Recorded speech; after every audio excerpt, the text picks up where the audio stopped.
What's up, everybody? It's your girl Erica from the Classy Climb blog. You already know, on the road to Dallas. Let's clean it up a little bit. On the road to Dallas, but so many people. I posted something and I was just like going back and forth. I even put it in a blog article that's going to be out shortly, or sometime later today.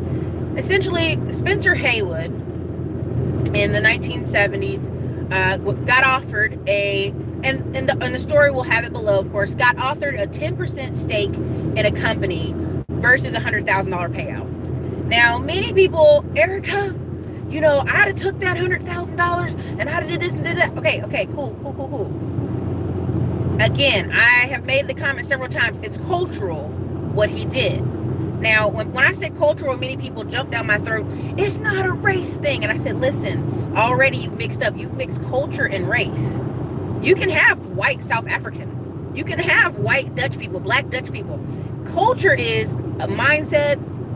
Culture is what your family and people around you do. Culture is a multifaceted of things. So when I said it was cultural that Spencer Haywood took the $100,000 instead of having 10%, I said culturally nobody explained to him what dividends are or ownership is.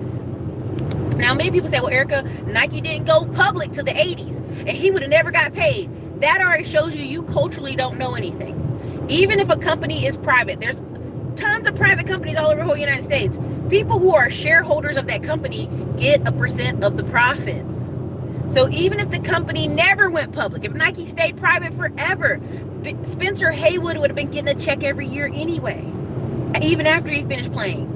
Now they're like, well, Erica, he went on to get a ring and with the Lakers. A ring is nothing. Yeah, a ring is a pat on the back, but billions of dollars that your children and your grandchildren and great-grandchildren would be black billionaires, be hanging out with Oprahs.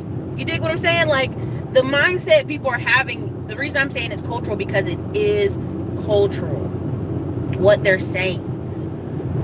On top of that, I have to clarify my background and where I come from and my family. So I am from the Carolinas, and I'll do it again. I'll say it again. I'm from the Carolinas, and we're from a place called Fayetteville, North Carolina. And if you ever get a chance to go to Fayetteville, there's a giant, super productive part of Fayetteville. It is called Cross Creek Mall. It is called Skybow Road. It's called all that. Black and white farmers lived on top of that land. And in the 70s, what they did when parts of Fayetteville were rough, they came and said, hey, black farmers, you're going to take this piece of paper and you're going to take this buyout because the road's going through here and it's going to be better. So take this money and shut up. What they did to the white farmers, because the white farmers had attorneys, said, no, we're going to lease you this land for 99 years. Now, at the time, some of the black farmers had heard about the lease, but were unsure. Again, this is the South. A lot of trickery happening right now in South Carolina via attorneys and black people who are not up on the law. But again, the problem is when it all rolled out, shook out in the end, there's 5 white families in Fayetteville who own a ton of property all over Fayetteville because they got money to this day from that leasing of that land. And a giant mall's on it. It's Macy's, Sears, JCPenney's, all that stuff. It's a giant mall on it. That mall's not going anywhere. That mall's been there for years. They're still getting their money off their leases. Like, one of the man had 2 daughters. And the funny joke is, this is just terrible, give you grace, but people are like, damn, his daughters were the ugliest women they've ever seen in their life. But because of the way that land lease worked out, both daughters got married, and one daughter's husband opened a Harley Davidson, and he was cheating on her all the time. And so, it became a big scandal. Even though Fayetteville's not like some small 12,000 person town, it has the military there, but there's still a core of townies who own a lot of stuff in town. And so when I explain to people, I have to explain to people via my background. My grandparents are always on the mindset of now, like, it's better to own a little bit than to own nothing, right? And when I would say that, people were like, oh, Erica, hush, you know what I'm talking about, owning a home has risk and all this other stuff. And I go, anything you do has responsibility and has risk. And the sad part is there was somebody in the comments who thought he was winning. He really thought he was winning. He was like, yeah, Erica, I know people who own stuff and they're broke. And, being morally rich is ridiculous. And I just laughed. I said, bro, it just went over your head. The whole point went over your head. We're not talking about a house. We're talking about businesses. We're talking about land. We're talking about long-term shit. And he was like, well, the people, that I know own stuff, they're broke. Honey, the people you're talking about, probably your uncle and your mama and your daddy owning a house, and they've been working, making $25,000 their whole life. That comparison is nothing to what we're talking about here with Spencer Haywood, and someone saying, hey bro, you want 10% of this company? Now somebody in the comments said, well, that's like somebody giving him Big Baller Brand 10% stake instead of $500,000 payout. I would be all over a Big Baller Brand deal. You know why? Because the homeboy has a factory in California. How many people have factories in California? That's not cheap. That's not cheap. And on top of that, you could just run exclusive lines. You've got a man who's been given like $40 million in TV time. Do you see what I'm saying? He has a Facebook show. And the funny thing is, like, what I'm hearing all over Facebook, like there was one black guy and he had his kid in his profile picture. It made me sick to my stomach. He's like, I might not even live 40 years. Because, it's worth, 12 billion now. But he's like, I might not even live that long. So it's all about him. It ain't even about his children. And the Bible says, whether you want to agree with it or not, this is universal as well. A man that leaves nothing to his children is worse than an infidel. Or is it something to the nature of a man who doesn't take care of his family is worse than an infidel? It is the reason some families are destitute in the way they are now in reckless shambles is because daddies didn't even step up. Shit, they mama can only do so much. But I think a lot of people's fathers set the bar so low in what the family could achieve that the kids are like, well, it's all about me and what I can get. If I can't get something out of it, I don't care. And that's what I'm talking about culturally. And when I was trying to explain to him, is like, this has been going on forever. There's been people who have commercial farms and they're split with two families. There are people who have businesses, they split across the road. One of my grandpas, this is my mom's father, he died early. He owned a jute joint. And people are like, oh, Erica, your family's on that other stuff. It's not even about being on some other stuff. It's the fact that they got it. It's better to own a little bit of something than to own nothing. So when someone says 10%, they didn't even understand when they were opening their mouth to put something on Facebook. They didn't even understand the concept that Spencer Hay would have been getting a check anyway. He'd have been getting some kind of check. Whatever sales Nike made that year, they'd have gave him 10% check every year until it went public. I mean, it blew my mind that people were so like, well, I would do it. Even people I know that are financially in the good, they even said they would take the money. And I understand. 100,000 in the 1970s was like 500,000. But look at his life now. And here's the second part. Spencer Haywood is just a bad decision maker. Now you're going to say, Erica, you don't know that man like that. He also got offered Microsoft, a position in Microsoft. And he said no. So it's not like this man is like, he had a one-time opportunity of his life. Homeboy got repeatedly offered opportunities. Listen to me. I have a friend. I keep telling y'all, if I can ever convince Godwin to come on this channel, I've been begging him. He's not going to do it because he's in medical school. He's in residency right now. He got so much money back from his student grants and scholarships to UCLA. And he's from Texas and he went out there. He invested in over 12 startups. Homeboy's a multimillionaire right now. He owns property in San Francisco now. And he's barely, 24? Is he 20? No, how old is he? No, he's done residency. So Godwin's got to be 28 now. He did residency. He's on his first year of medical school. He's got to be somewhere close to that. But I got to double check. I'm supposed to go out to California to see him. But the whole thing is it being life-changing. Life-changing is knowing if I just own a little bit. And yes, Godwin had to put money down into these companies. But when I'm sitting here showing you Smartphone Millionaire book, and I'm talking about WeWeber, and I'm talking about a lot of these startups where you're owning 5, 10, 15%, or I'm talking about when I went on IMBD and Indiegogo, and I would try to be executive producer on a film. People are like, why would you do that? I don't know where that film could go. That film could get picked up by Netflix. That film could get picked up by Redbox Movies. It could get picked up by anybody. And I could have a check. You know what I'm saying? And people really sit there and go, Erica, I don't understand. You don't understand because culturally, you are not understanding what I'm talking about. What me and you are talking about are two different things. And I literally I didn't do a screenshot. I wasn't that petty. I just copied and pasted most of our conversation on Facebook and put it in my blog, because what I realized is this man, he had a little bit of knowledge. You ever talk to somebody that got a little bit of knowledge? So you're like, oh no, I'm super smart. You don't know what you're talking about. And it's like, sir, you got a little bit of knowledge, but if you actually were listening, you would get the next level shit, bro. If you actually were paying attention. Now I'm gonna rewind this one more time. You know, I'm trying to help my homeboy who makes my clips on Instagram make them good. Investing and having equity and having shares in a company is about ownership. Okay, and Spencer Haywood, by turning down that 10% in ownership and getting a monthly, if not yearly, dividend check off the sales of the company, sealed the deal for his family from generations to come. Point blank, period. You have to understand ownership, and owning a piece of a company is better than owning the whole pie.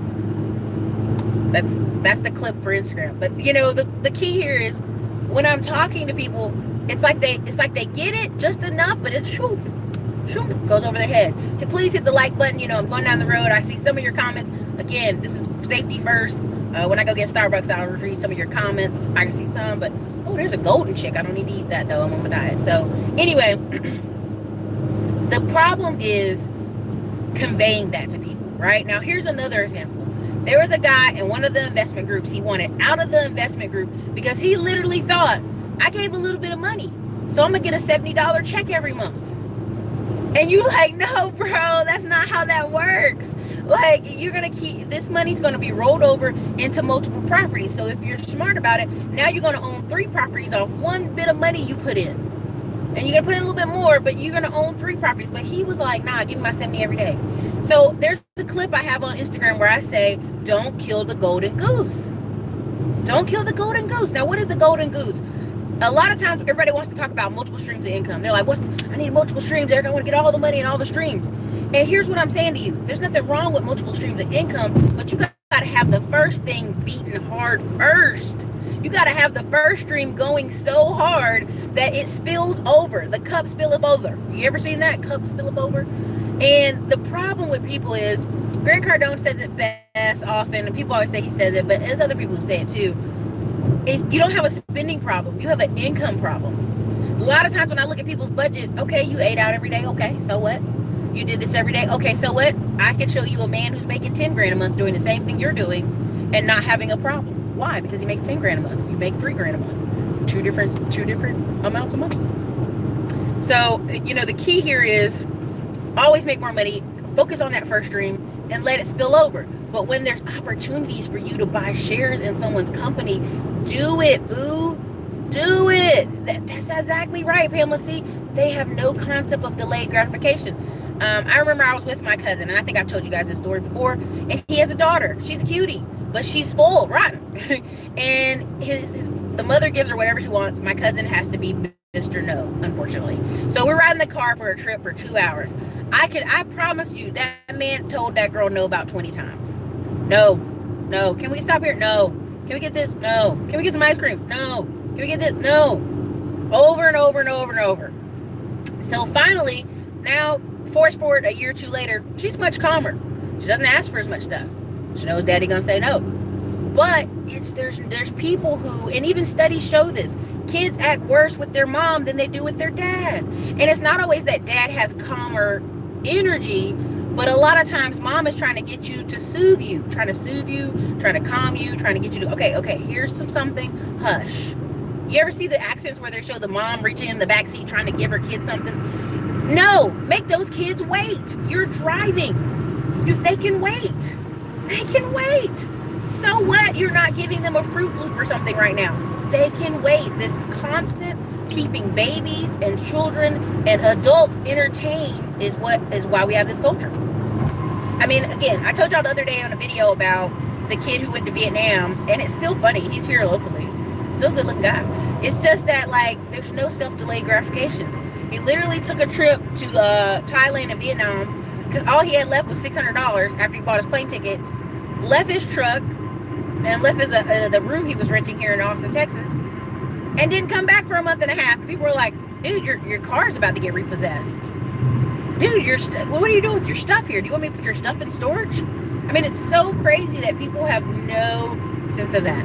no one knows that. So even then, on my Facebook group, a lot of people are mad with me about Tulsa Real Estate Fund, and I'm like, fine. So I put a link up, and I'm gonna make a whole video about it. Next week, I'm gonna do more investment stuff next week, because I'm just want a little bit of switch of the pace. But also, you guys are always saying, I don't know what you're talking about. So I actually found a list of companies to go right there.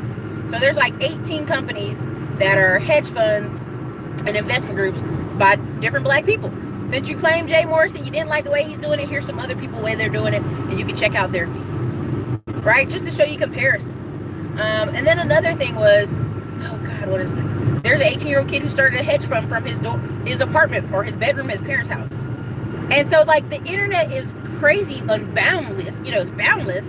But even then, I'm not gonna give grace to Spencer Haywood, because the dude has bad decision making.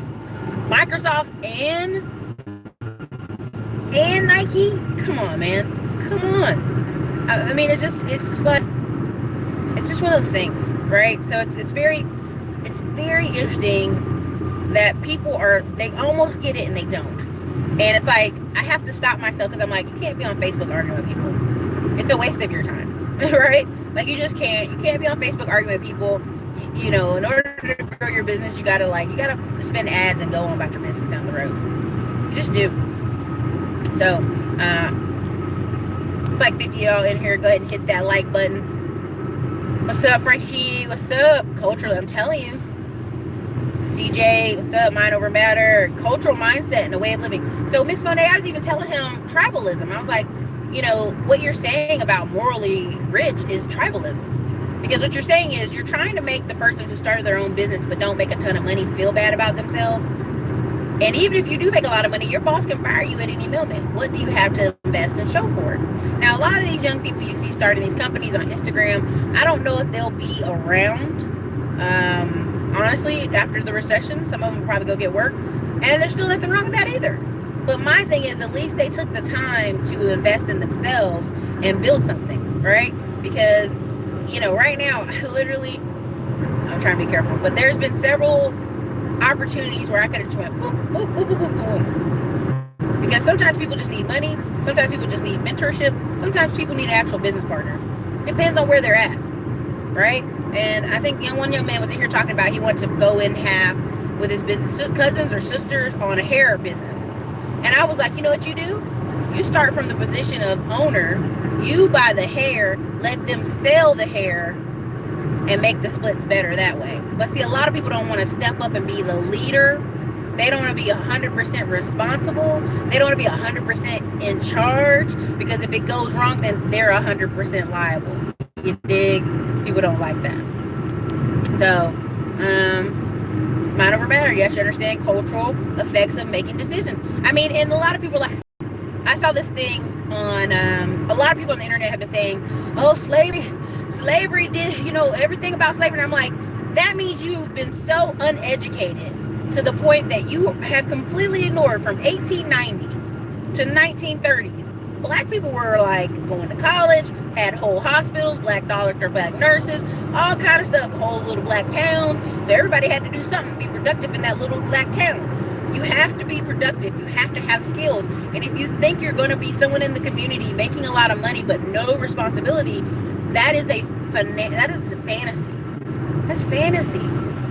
A lot of people I know that own businesses, they look at it as an opportunity to serve.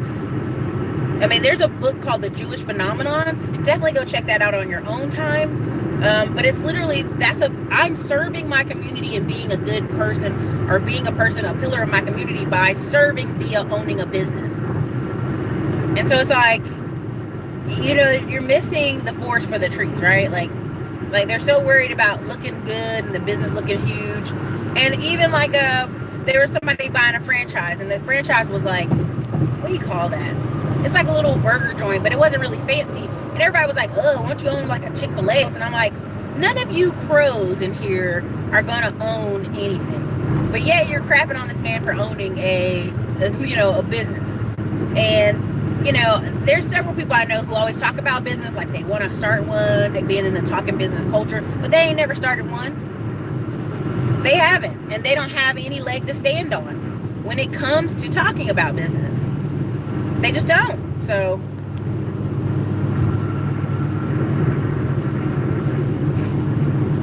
And also, when I was talking about culturally, I was trying to express to people that when I would start talking about investment groups, there were certain people's moms and dads and grandpas and whoever who were like, oh yeah, girl, we been did that.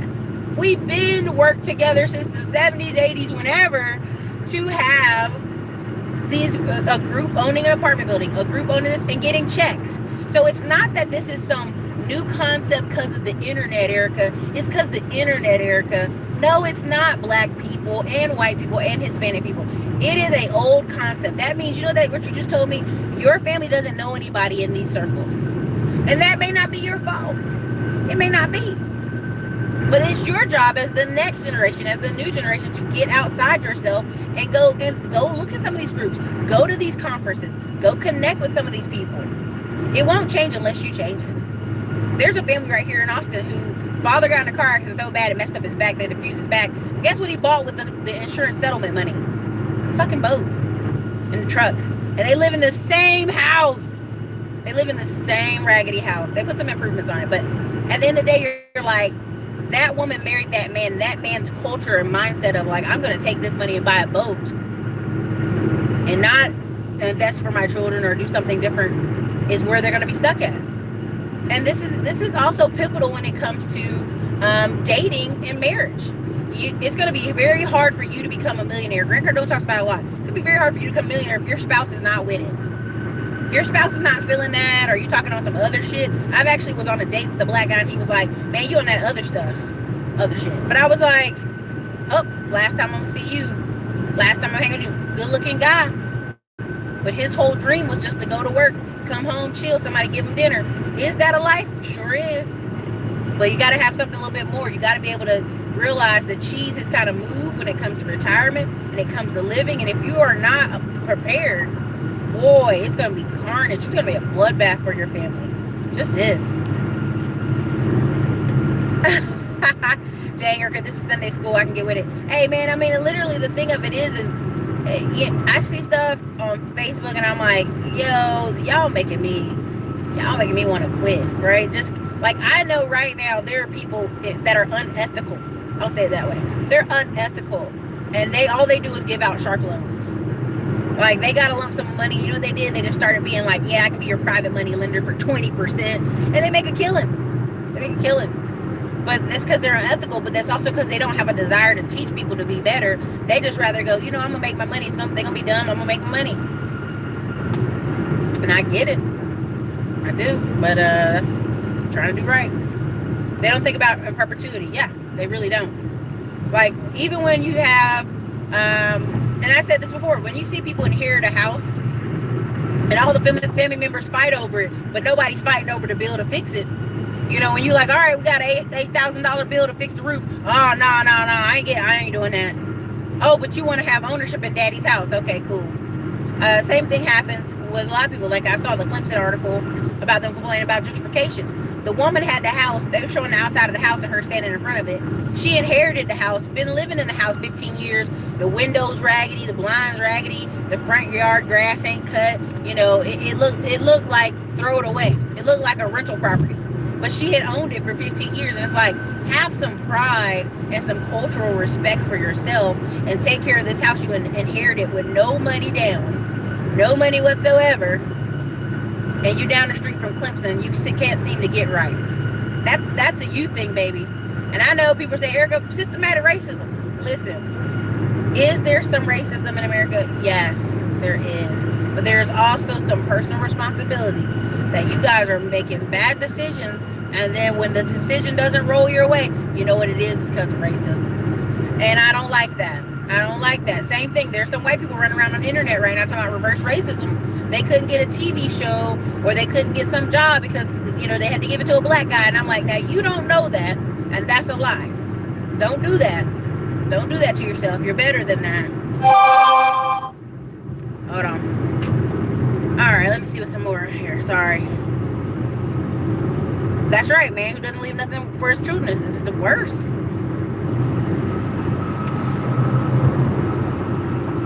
Yeah, I mean, but that's the thing I was talking about. J.G. Wentworth, I want my money now kind of mindset is like J.G. Wentworth, the commercial where it's like, I need my money now. In the commercial, you can hear it. It's like, do you have an annuity? Do you have a long-term payment settlement and need your money now? Come on down to JG Whitmer and get your money now. And I'm like, that's the point. Your grandma and grandpa knew your ass was raggedy, so they set up a long-term annuity for you to get paid. The car accident you was in knew you were dumb, so they set up a long-term annuity so you couldn't come back and be like, that car accident ruined my life, and keep getting sympathy from people from years to come. They set it up an annuity so you get a check forever. And when you tell somebody, would you rather have $1,000 check for the rest of your life or a lump sum of $40,000? You're like, $40,000? You're like, but you didn't even do the math. You didn't even calculate. You might live to be 80 years old. Same thing happened in the military, and that's also why the military changed the system. Military was like, yo, they were paying people to leave out at their year like 16 years in, 17 years in. Right before they got to 18 years, they were trying to get them out. They're like, hey, we'll give you this check for $40,000. People were taking a $40,000 check and not thinking, I can take this $40,000 check or stay in the military another year and get $3,000 every month for the rest of my life till I die. And then when I die, my wife gets half because I'm dead, and the Army will verify and give her half for the rest of her life. I know a woman right now, Asian.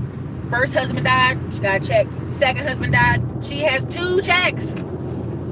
And people sitting here arguing with me about, well, you know, Erica, they need the money. $40,000, nigga, that's nothing. And I apologize, that was rude, what I just said, but $40,000? $40,000? That's nothing. $3,000 in 1 year every month check from the military. That's $36,000. Right? But people, I don't know. I don't know what it is. It's blowing my mind.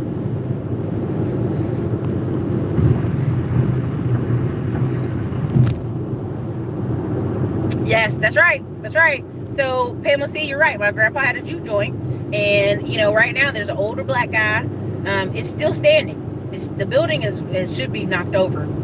Don't worry, another hurricane might knock it over. But he sold candy. He sold, back in the 60s, he sold canned goods, food, all kinds. And it was a little raggedy shack. But back in the day when they were growing up, they'd walk down to that corner store and buy stuff from him, even if it was a little overpriced, because he was close. And he was black, you know? So, I mean, there's several stories of that. It's true.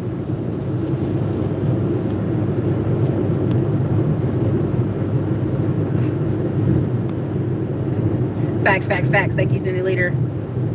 You have to put money back in the business. Mind over matter. Mind over matter. When this YouTube channel first started making serious money, I got advised by a guy, and he said, Erica, don't take it.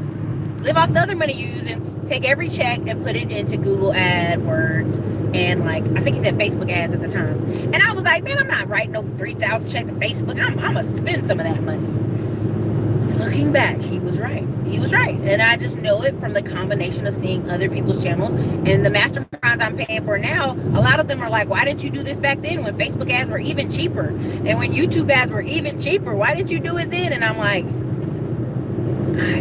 I was one of those people. JG Wentworth, I wanted my money now.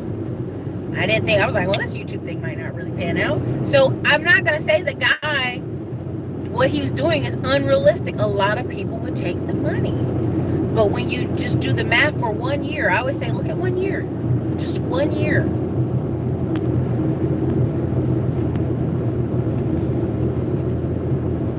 CJ, people were mad at me at a video I did a year ago before Toast Real Estate Fund went live. So I didn't know the fees or anything. I interviewed Andre, who was on the advisory board, about it. And so now it's come out and they're like, well, the fees are high. And I can't give him $500 for him to hold for a year. I said, if you call most investment companies and you give them $500, you get 2 times a year usually to pull your money out. Every 6 months, they give you an opportunity to pull your money out. So what he's doing is not unreasonable. But the fact is, these are people, again, who have no experience. They have no concept of investing. They have no concept. So they're like, oh, he's going to hold my money for a year. What were you going to do with $500? Other than going right back to work? Because even if he gave you your monthly dividend check on $500, that was like, what, $10 a month? If that, maybe $5? What you doing with that? I don't know what you're doing with that, but but that's how people think it works. And so that's how That's why I'm saying you have to educate people first before you're getting them like, rah, rah, rah, we're gonna go invest in Tulsa real estate fund. Okay, you gotta educate people first, because if you say that, now they're expecting a check back every month. Oh, $500? Where they do that at? Nowhere. So, oh gosh, so many comments.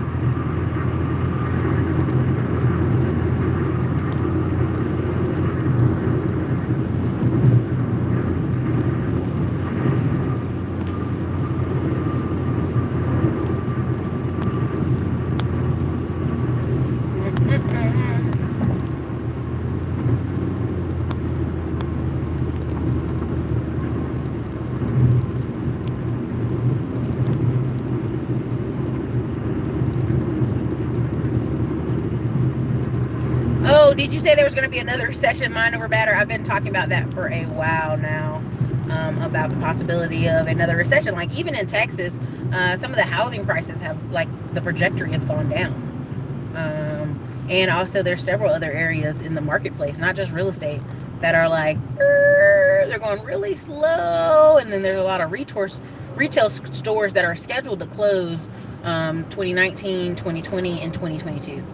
So I love how this traffic's like super terrible. Recessions happen from time to time, so there's definitely another one coming. Yes, blink on. Jewish Phenomenon is a must-read book. All right, Miss Monet said it, so there's two people.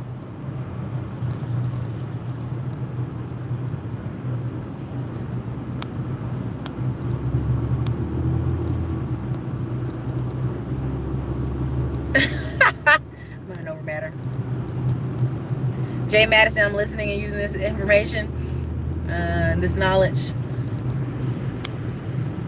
Hey, Bling Kong. Relationships start based out of love and end based on money. A wise man told me this. And what happens too is, like, it's not just men who are marrying these women that just be spending up money all the time. It's happening in the reverse, where the woman's making good money and the guy's like, you cannot be wealthy if you're not on the same pan.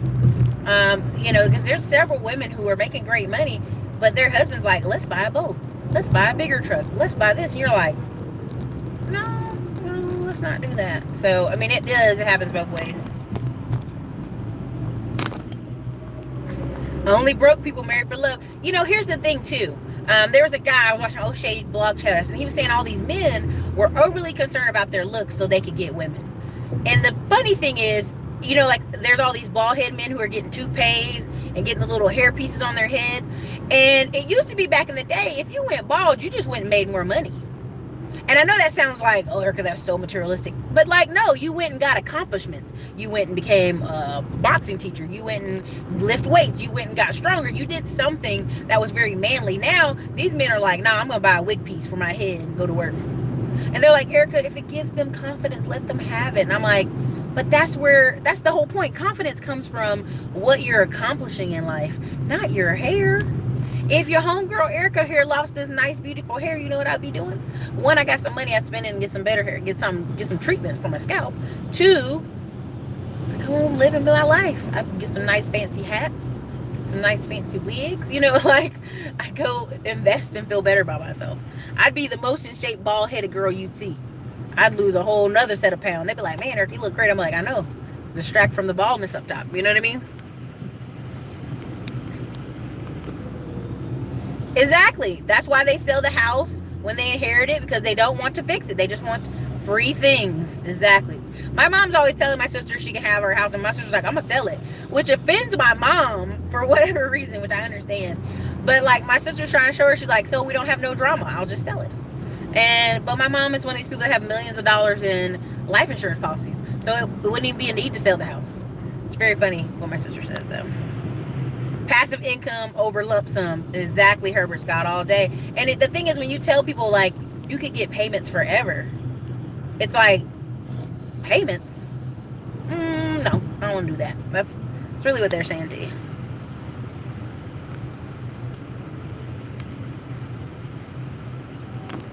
No Bob the Builder chick here. That's funny.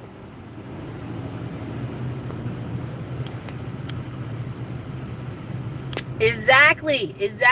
The more money you put in your business, the more it get out. I mean, and at the time I was like, hush. And then I realized just the metrics. And I'm in some mastermind groups where me and another person started at the same time. And I'm just like, woo, I'm hot. Oh, Herbert Scott, I got good eyes, baby. Don't mind the glasses. Like, we're in traffic, and I can tell you right now, if I can show you my needle, we're going literally 10 and 10. That's what we're doing really right now.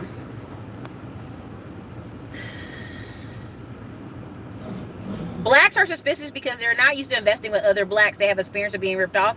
Well, it's not even that, mind over matter. It is the experience of, think about it. When the first slaves started to get together to have a bank by Frederick Douglass, the United States government took the money. It was equivalent to what it was now. It was almost $1 billion. But they took the money from all these freed slaves who had saved up all their nickels and shillings. Think about that. So it started way back in the start of this country. To this day, I'm like, I think they need to go track down every single one of those people and give them a check. They're descendants, but it would be hard to do, right? On another side of that is in 1950s, like, remember Martin Luther King? I don't know, y'all probably don't. But Martin Luther King, his last set of like his goals before he got killed, even the day before he got killed, he was talking about take all your money out of and put it in the black banks and put it in the black insurance companies. Now, you saw what happened to Montgomery bus system. They literally went bankrupt off of being dumbasses and not treating the black clients, who are the majority of their riders, well. And so imagine what would have happened to the banking system in the whole United States in 1968 if Martin Luther King, if his plan, because you know how well it worked in Montgomery, if he really went on for like a year, 2, 3, 4, 5 years going, take all your money out, put it in the black bank, you'd have a whole different country right now. You have a whole different country. There's insurance companies right now that's been around since the 1900s, and they're the only black guy. Another, oh God, I can't remember his name, but he tried to run for Congress multiple times, couldn't get in. Not Cory Booker. What is his name? I think he ran against Cory Booker. No, not Cory Booker. He ran in Tennessee against a Crocker. Like, his name is like Crocker. But he's real light skinned, and he married a white woman, and he tried to do all this like, well, my grandma was almost like a white woman. You're like, no, stop. But his family, the reason they are so wealthy and all politicians is because they were the only black mortuary in the state in the early days. When you could not be buried at white places or white funeral homes, they were the guys who would go prepare your body, even if they had to go to your little town, drive over, prepare it there. You know, people used to have in-house wakes back in the day, like 1920s, and then boom, buried you done. Boom, buried you done. And so their family has been wealthy in perpetuity.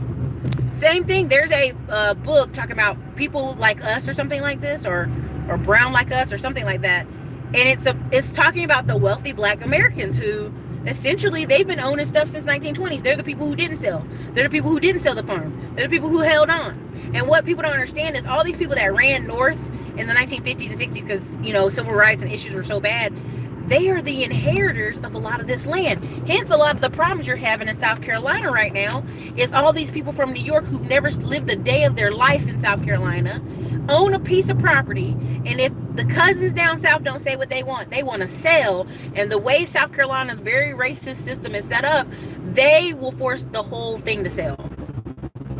They'll force the whole thing. And so you'll have like 50 acres, and there'll be hundreds of family members on this property, and because one cousin in New York wants to sell, they force all the family members off the land. And so it's some real craziness going on in South Carolina. But that's why I'm telling people, if you don't do nothing else but own a vacant lot, a 1 acre vacant lot, I strongly suggest you do it, because the people don't understand the power of land. Understand it. They really don't, and they're getting ripped off left and right. So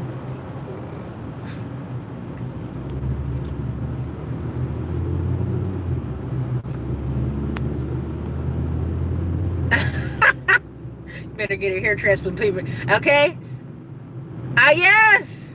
Yes, there's all kind of men with weaves on there. And like my friend who he does barbershop, he's like, he about to get invested in that.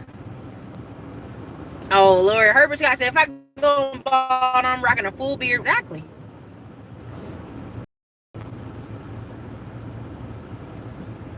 Oh my God, he was in Dubai. People asked him, was his hair a wig? Oh yeah, I mean, I've had black people ask me, was my hair real. Just in this state right here, like I just got out of the shower. I'm like, bitch, I just got out the shower. You ain't hair like this. You need to get out and live. That's what you need to do. Get out of your community. In perpetuity. I love that word.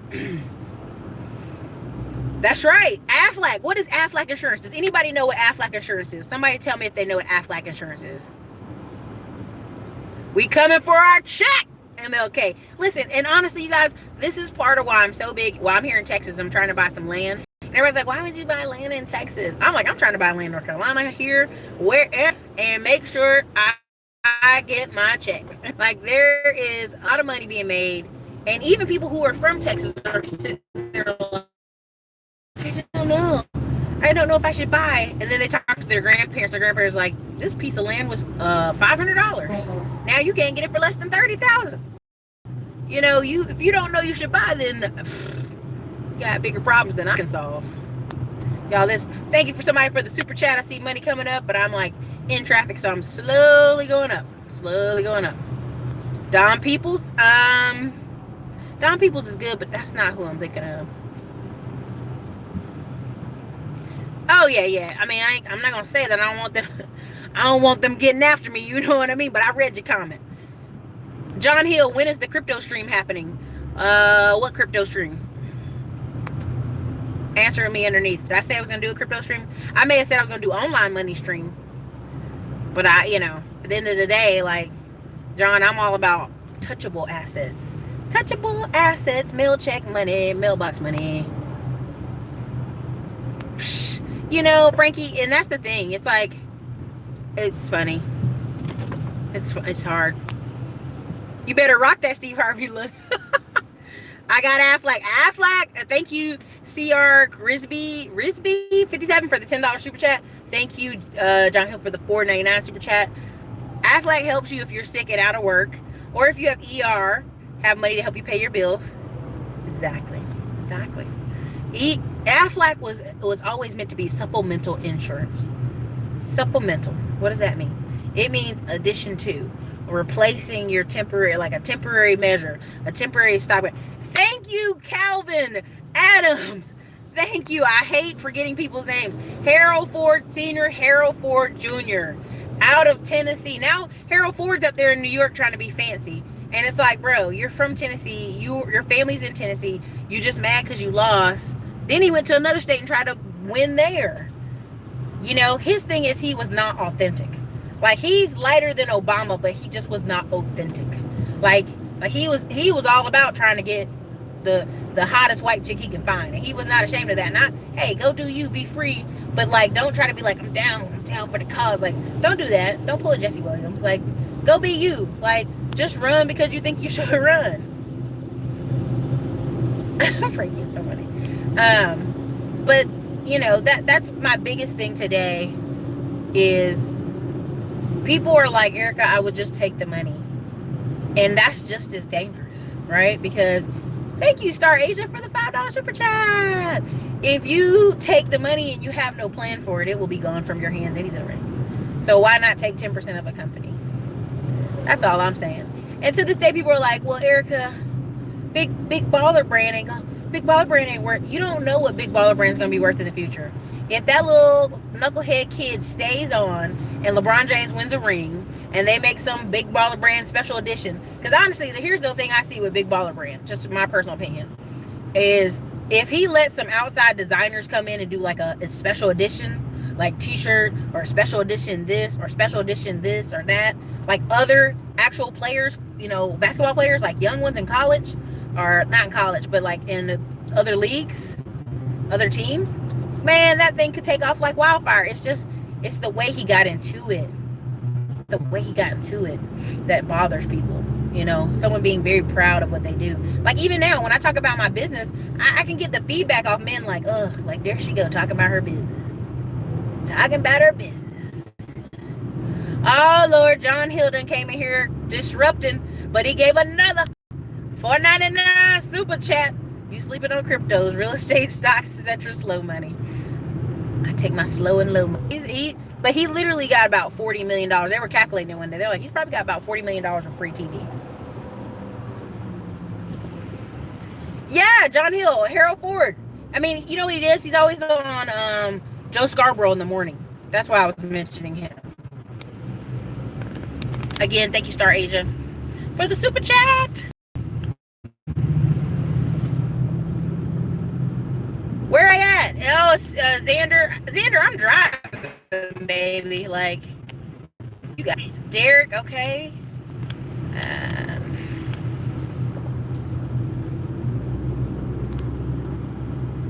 Love that crock pot money. At least he's putting his money where his mouth is. John Hill, there are tons of YouTubers that specialize in crypto. It really is.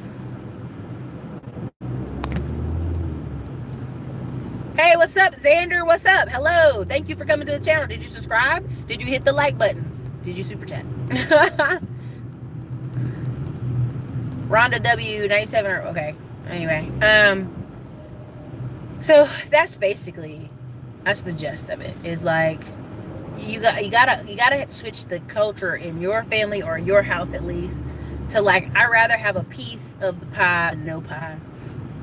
And there's one stock I have, but I hate mentioning stocks on here because I feel like I'm not giving you enough background on why you should buy, why you should get it. But it's Whitestone Real REIT out of Houston. They're headquartered in Houston, Texas. But I saw them owning and managing so many apartment complexes here in Austin. I was like, yeah. And the stock at the time was like $11 and like a 11% return, right, or dividend. And I was like, this is a no-brainer. So every time I toss over $11, $10 or $11, I'm gonna get $1 back at the end of the year. And for me, it's just like, that's simple, right? Like, I may get 500 and I can drop 500 into that stock, but that's kind of like some people who are wanting, like JG Wentworth throwing my money now, dividend stocks might be the best thing they can do, because really, like, what they want, I don't see it. Dame Jr. Futures options all can have huge payouts on a daily basis, all based on risk. They're all, everything. There's nothing you do that is without risk. Now, there was a comment earlier about, not on here, but on Facebook, that, oh, people can't be gambling. And I said, the word gambling, the way you're using gambling is funny to me, because gambling is lottery tickets. Gambling is when you're rolling dice at a casino. Gambling is when there's just a lot of things where when people are gambling, all right, John Hill, don't make me put you in timeout. Gambling is when you're doing stuff you don't understand. If someone came to him, Spencer Haywood, and said, hey, all you got to do is, wear our product, talk about Nike, yada, yada, yada. We're going to pay you, your 10% share payment at the end of the year, whatever the company makes, until we go public. That to me was not gambling. That was a no-brainer. That was a no-brainer. Even if you look at, what's his name? Damien the Shark Dude, about FUBU. You may not like FUBU. You may think FUBU's gross. You may think FUBU's whatever. But at the time, FUBU was like, it's a big deal, right? You'll never see it again. But FUBU was a big deal. And what was funny is commercials were trying so hard to like sponge off of rappers at the time, that LL Cool J was in a video, the Gap commercial, and he was saying, for us, by us. And he was wearing a FUBU shirt. So imagine FUBU just got millions of commercials around Gap, piggybacking off of Gap, and people in the commercial are going to look for what he was wearing. You know what I mean? Hilltop is WSR, Whitestone Realty. So, and I showed in a lot of my videos where my little shareholder vote thing came in the mail, and people were like, what is that? So, y'all, I'm very disappointed about this Texas traffic today. I know it's Sunday, and I know people go home and they travel this road, but it should not be this bad. It's pretty bad. I know! Just them in their own commercial.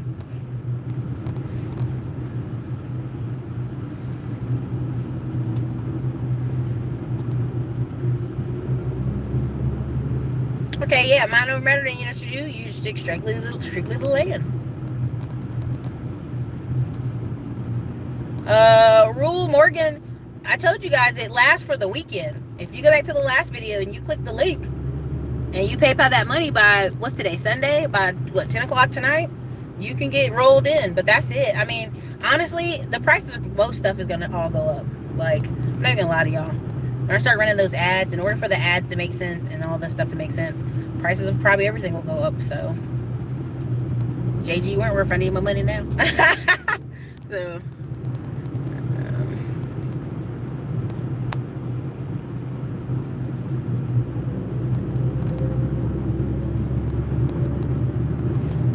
what was it that he mentioned FUBU in the Gap ad? So this is a while back. If you look it up, Stephen Stout talks about it a lot. Stephen Stout is what Dame Dash should be. Stephen Stout is on the way to be the next billionaire. If you look closely, he's what Dame Dash should have been, but because Dame Dash has such a nasty attitude and won't work with people, that's why he's where he's at. But it's the Gap commercial. I mean, like, you know, the Kango hat that L. Cool J was always wearing. He asked Kango, Adidas, I think it was Adidas, could he be a sponsor? And they straight up was like, no, that's not the one. The tax lien course is 100. It says SW investment /100. But thank you, Cam Cam. That's the discount for that 50 is for the $30 consultation. But, you know, Kango said no. So that's why when people are always talking about affiliate marketing, they crack me up, because I've done enough affiliate marketing to know that shirt I always wear, you guys, that you guys be buying, that's affiliate marketing. That's affiliate marketing. I had to like bully those people to make sure I got my payments at one point, but they're good now. They're a really good company. But there's other people, when you're sitting here saying you want to do, you want to get affiliate marketing, like how can I make money off YouTube and Instagram without selling products or services? Well, honey, just looking good and standing there is not going to get you any money. I'll say that. And two, it has to be some kind of service. That is just life. You have to provide a service. Period. Like, I don't know where we got in this country where everybody's like, I don't want to do any work. I just don't get it. So, anyway, Cam put in the links, the Cam investment course. You hit that link, I'll enroll you personally into the course. What cracks me up is some of y'all watch these videos at all times of the night, and I get like, my computer, I left it on last night. It was in another room, and I can hear it going bing, bing, bing. I love y'all, but I don't know what y'all doing at 3 in the morning to be watching the computer.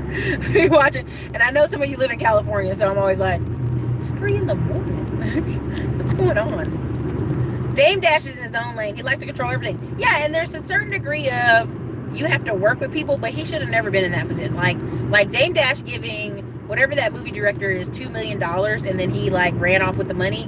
Nah, man. Like, nah, man. I'd have met you in the aisle somewhere and beat your legs. Nah, that's not how we gonna do. Yes, there you go. Mind over matter.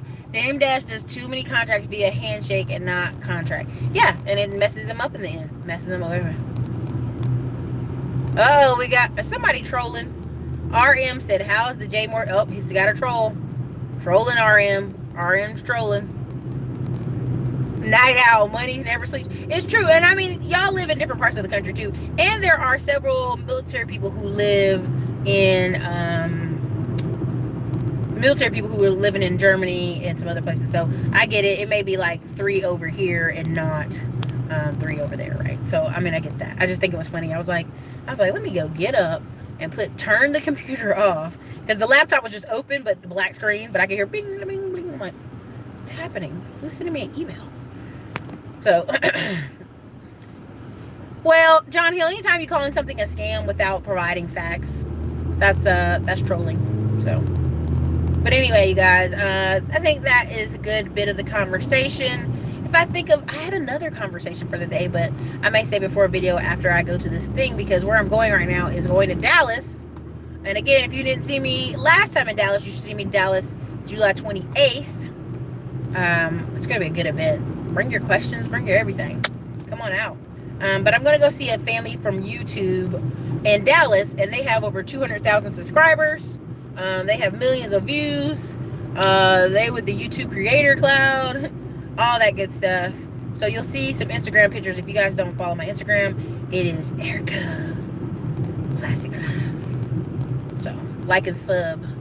Same with Kwame Kilpatrick administration, doing $1 million deals, writing it out on paper, unprofessional is that. I mean, dude, the thing with Kwame Kilpatrick is he was doing everything everybody else was doing.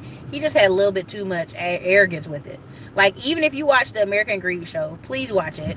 American Greed, when it talks about Kwame Kilpatrick, half of it I was like, don't talk about that man like that. But the other half I was like, that's so sloppy. That's so sloppy. He deserved what he got. And then when they tried to hook him up and quiet him with like $100,000 a year job, where he really didn't even show up to work, he still was complaining he wanted some more money. And it's like, bro, like, this was your get out of jail card. Someone's moved you to another city, gave you $100,000 job, where $150,000 job, excuse me, where you ain't even having to show up to work, and your wife and your family got relocated with hush money.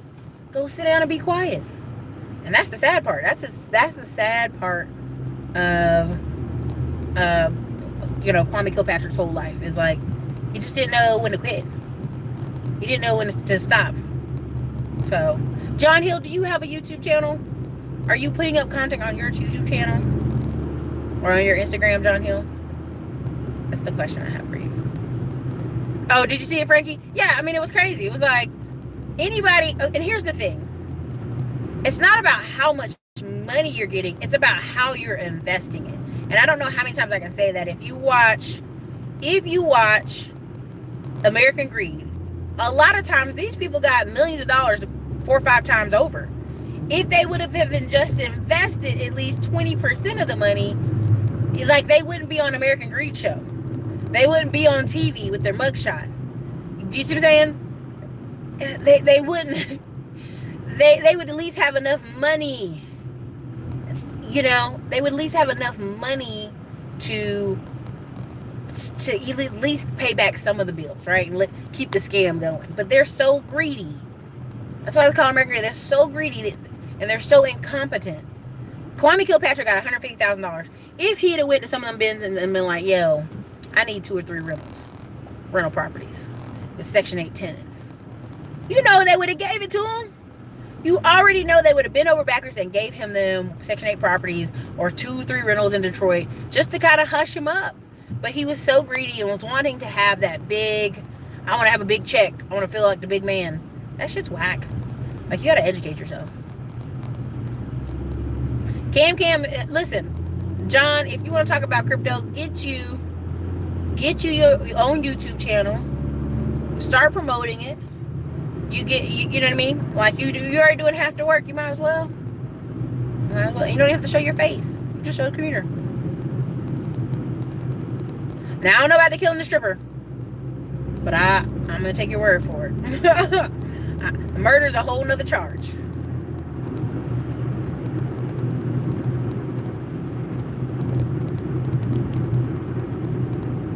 Whoa! Somebody stole $10 million. Yeah, I mean, there was a group of people on YouTube. I was watching their videos. I was hyped up in 2005 or 2006. I invested in some of the stocks they recommend, and then they went boom. So it was a pump and dump scheme.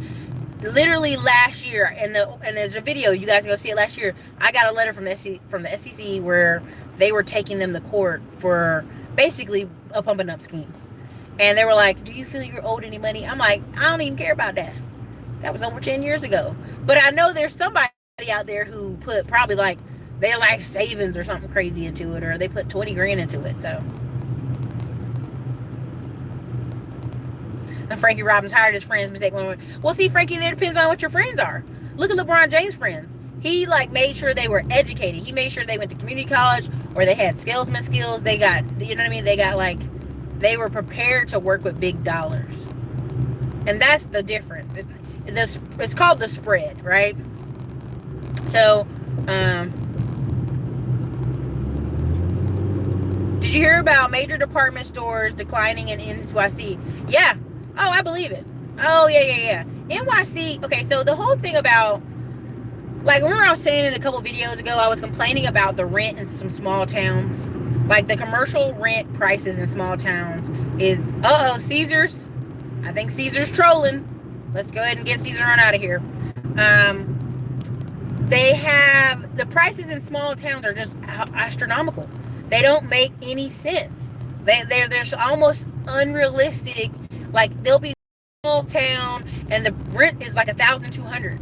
And now most people don't know this, but I'll tell them you can negotiate for the rent. You can get 3 months, first 3 months free rent and pay rent on the back end. And if you say it in the right way and you get it worded, or you say my real estate attorney told me to ask this, you can get that. And you put it on the back end, right, of that 5-year lease you have or 3-year lease you have. But because people hear, I got to pay $1,000, then I got to get the building up to date and do all this stuff, like they just walk. And the problem is, it's unrealistic. Like the pricing is way unrealistic. And then you have, cities like New York City where it's like, they may make, same thing like the Toys R Us happened. You may make $500,000 that year or $2 or $3 million that year from that store being in New York City, but you had to pay almost $1 million in rental or $500,000 in rental space. That doesn't make sense. After a while, you're not gonna be able to do it.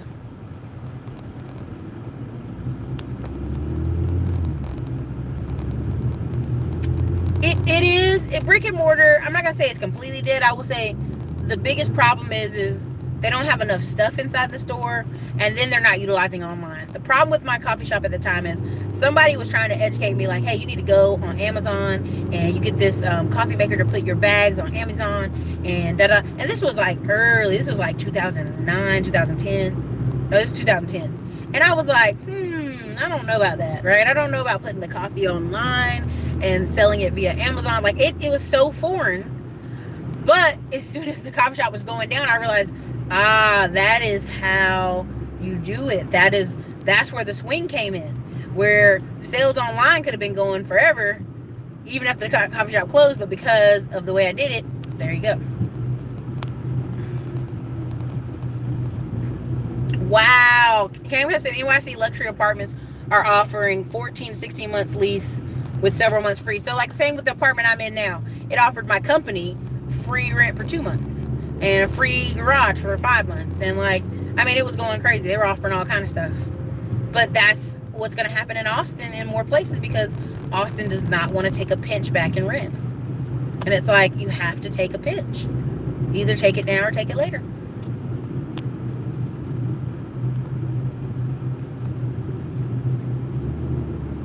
RM, you see a return as soon as you buy your property. So let me put it to you this way. RM, let's say there's a $50,000 property. I put 10 grand down on it. Okay, my renters are paying $800 a month. How much did it end the month? 800 times 10, let's say just 10 months. Okay, that's $8,000. Didn't I almost make all my money back? Now we can go sit down and do a real estate calculator via Bigger Pockets in a video, but I'm not going to do it for this video. If you think owning real estate, you don't see any return, you're on the wrong channel. And you need to go get a calculator. That's all I'm gonna say. Yeah, I had a coffee shop in North Carolina and they were tearing up the road. Dude, there's so many plans I have for the future. Oh, it's starting to open up, y'all. Yeah. I think we're gonna get some traction with the travel. But I've been on here an hour and 3 minutes, and so I'm gonna get off here, enjoy the road, probably stop for some Starbucks. I really hate to stop because the way the traffic's going. But, it's just all a part of growing little by little. See, that's the thing, John Hill, we're talking about real wealth and flipping money. Again, people always say, well, that's too slow for me. And to me, what you're saying is, JG Wentworth, I need my money now. Anytime I hear something's too slow, it makes me think of the New York City black people who move down south and cry about it. It's slow. It's so slow down here. And you'd be like, bro, chill out. Chill out. Oh, I don't get any milk from Starbucks. I get the black coffee. What's up, Apple Mac? Yeah. So you'll go to the place and it's literally the front of his phone a little bit, and then they have this whole warehouse set up, and there's $2-3 million little companies coming out of all those little warehouses. And people are like, well, Erica, how much are their expenses? How much is their office space? Again, yes, they have expenses. Yes, they have costs, but they're making $2 and $3 million from little warehouses, little warehouse spaces. I'm gonna do a video on the 21st Remind me. It may not be a live video, maybe like have to pre-record it, but it'll be around June 21st because I'm gonna go to this warehouse for this event, and the guy's having an event there at his warehouse. But I'm gonna tell y'all, I'm gonna show y'all how big these warehouses are, how small they are. I meant the small ones.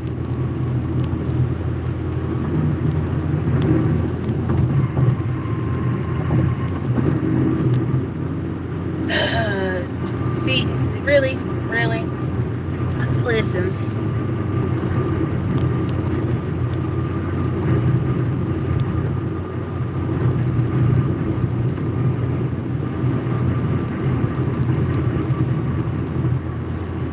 Oh, listen, Nene, Kim, that whole thing with Nene complaining about that money is the fact that she didn't think of doing a black makeup thing like, what's her name? Rihanna, while she was on Real Housewives of Atlanta. That's all she should ever did. Nobody has enough traffic to do a retail store because they so famous, people are just going to come by. Only people who are doing that right now is Chip and Joanna Gaines in Waco, Texas, where they converted to an old silo. Put a restaurant at it, put some other stuff at it. Even they have to keep showing up there once in a while so people keep going.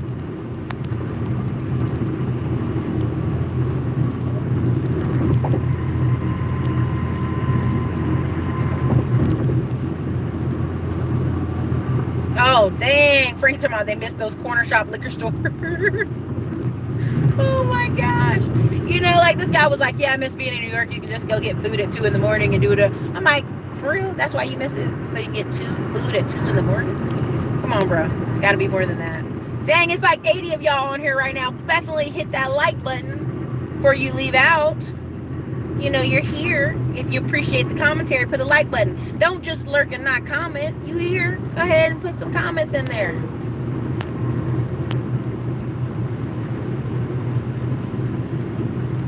Okay, now you're putting too many. I can't read. Yes, there's already somebody who started donating money to Kylie Jenner so she can become a billionaire. Like I literally wanted to go and GoFundMe, like donate to me for sure. But she's in a perfect age. She's like 20. What is she, like 21? And the age for makeup is like makeup like she's trying to sell is like 15 years old for white girls to like 25, right? It's a 10-year window where somebody's looking young and youthful and beautiful, and somebody's like, I want her lipstick, I want to look like her, I want to dress like her. I mean, I've said this several times. There are many black makeups that I've seen that honestly their biggest selling point is their lipstick. If you've got good healthy skin, and I'm trying to be careful as I say this, if you've got good healthy skin, you drink enough water, you take your vitamins, and your skin is not covered in acne, and you just put on some lipstick and maybe a little eyeshadow, you banging. Woo, you looking good. But some people don't even do that, right? So my thing is like fit bodies and put some little bit of lipstick on your face and keep it rolling. That's all.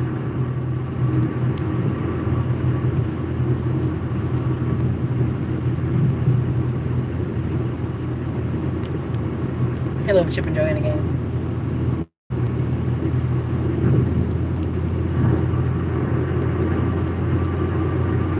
Oh, bootlegging.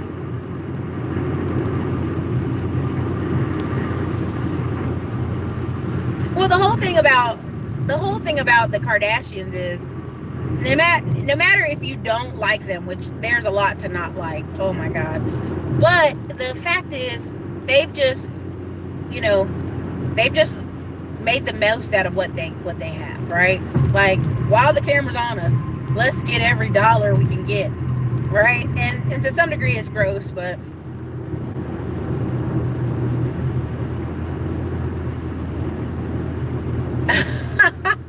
so when they do the video, I think you're seeing the reverse.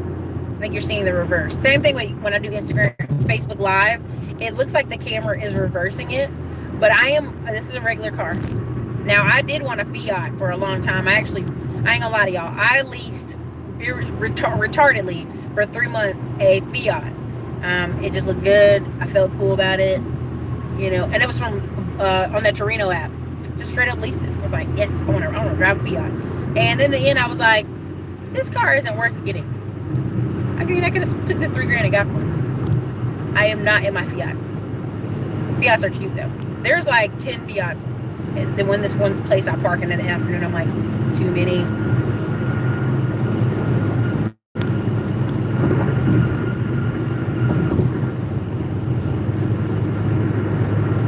I swear my gas needle is a liar, because it's been on full the whole time I've been driving. I'm like, it ain't moved nowhere.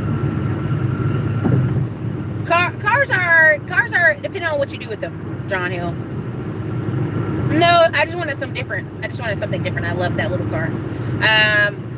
So my friend is investing in an old Land Rover type car, and basically he's gonna fix it up and resell it.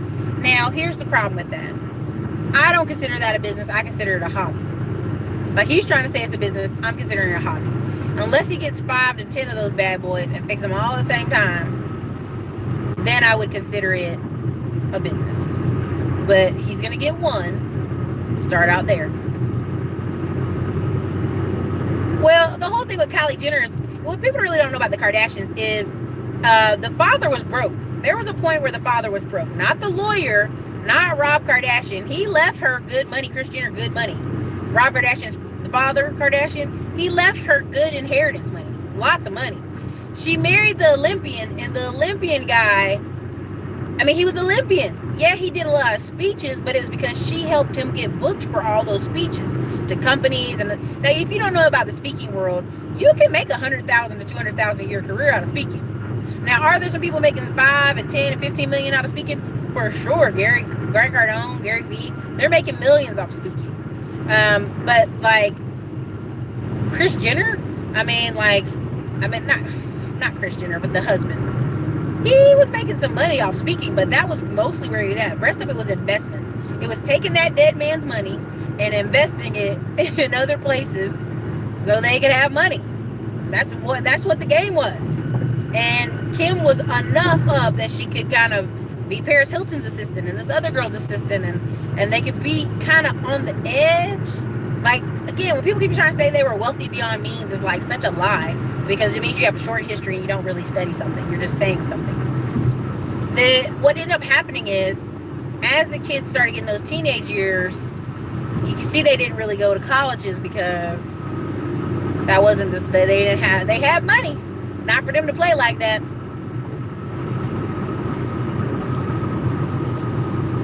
But anyway, the point of the story, what I was trying to say is, it wasn't until Kris Jenner and the whole, like, that Kim Kardashian took them back up. Like, I think they were on the edge, and then that's why that whole show even became entertaining. The whole Paris Hilton thing was like, oh, like the light bulb went off. Like, we can go to the next level in fame and in money if we do this kind of thing. That's what I feel happened. And if you see their wealth, the shows, the everything, the partnerships, all that stuff, that's when it really went crazy. Oh, you're talking about the Starbucks thing?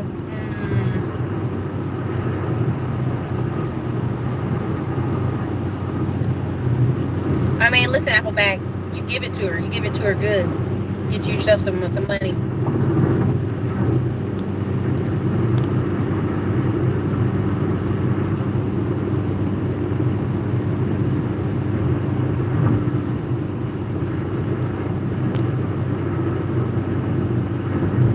Put some respect on their name, Herbert Scott.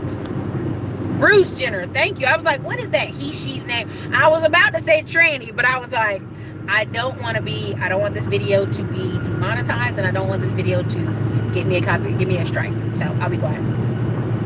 Caitlyn Jenner, excuse me. REM, they were tearing up the road across the street. It didn't make any sense. I also wanted to go move it across town.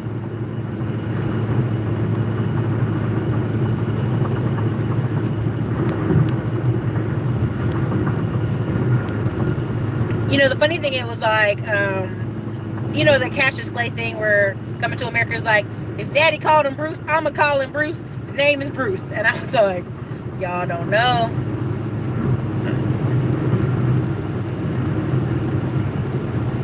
Hey, yeah, listen, I don't know what they're doing to the men in that family, but they got some voodoo on them. Now, I do believe, to be honest, Rob, that one guy that was married to the one sister, well, he wasn't even married to her. He didn't even wife her up. Like, his family had real money and he didn't even wife her up and had 3 kids by her. Like, that's how low the Kardashians are on the standard, that a family with some money in California that own all kind of businesses. That's why his family's never on the show. They made it very clear they're not going to be on the show because they actually own businesses. He wouldn't wife up this her sister Courtney. And then when he left her, I mean, he's basically a wealthy dude doing nothing all the time. And that's why he drinks. Same thing. Okay, Kanye West. Kanye West probably been bipolar. We know people that are bipolar. We try to act like we don't know them. But there's always somebody that's way up and way down and all over the place. I mean, we got an on our family right now. I'm like, whoa, if I could give her some medication, I'd give it to her. But you know, they're like, no, Erica, no. Don't say that. So I think, you know, sadly, Kanye West was just, I mean, after his mom died, she probably was the person to be like, take the pills. Dang, it's 71 of y'all on here. Please hit the like button.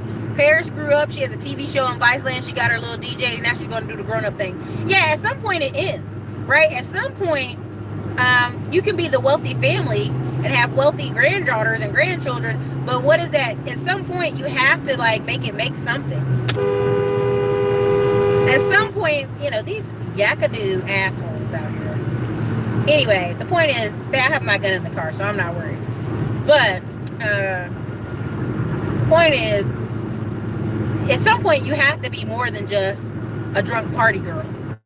You can't be 40 and the drunk party girl from the wealthy family, because at some point you don't get in the clubs. At some point you don't get all the access you used to get. You have to, I mean, everybody has a time limit.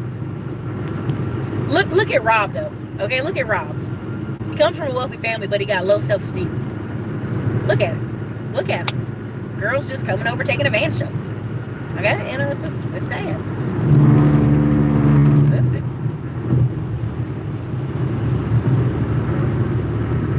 I know. You know, Reggie Bush married a girl that looked just like her, and it's almost like, what I laughed about the Reggie Bush thing is, I think this happens with men and women. You seek the same person, like the person you really wanted was like your ideal person. You keep going looking for that same person. And that's what I think Reggie Bush did. He got a woman that looked just like her, a bootleg knockoff version of her, and lived his little mixed baby having dream. I don't know. It's weird.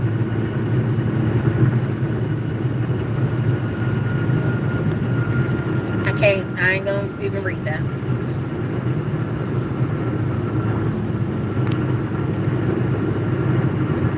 Get the strap. Hey, get the strap. I'm not playing with you. Listen, here's my problem. Here's my thing. I'm in Texas, and there's a lot of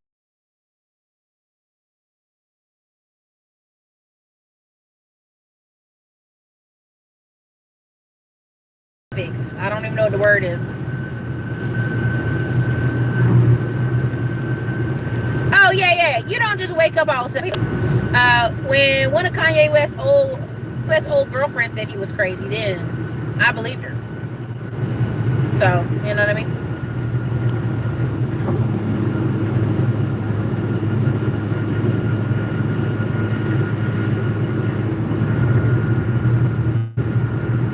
Oh, yeah. Black China, that's the sad part to me. I feel like that was messy and gross anyway. To messes with your baby daddy's new girlfriend's family kind of thing, that's weird anyway. But two, since you already done messed all that up, you might as well stay over there. Ray J was just in it for a hit it and quit it. Thank you so much. Miss Riviera gave me $9 for the super chat. $9.99 on that $9.99. Love it.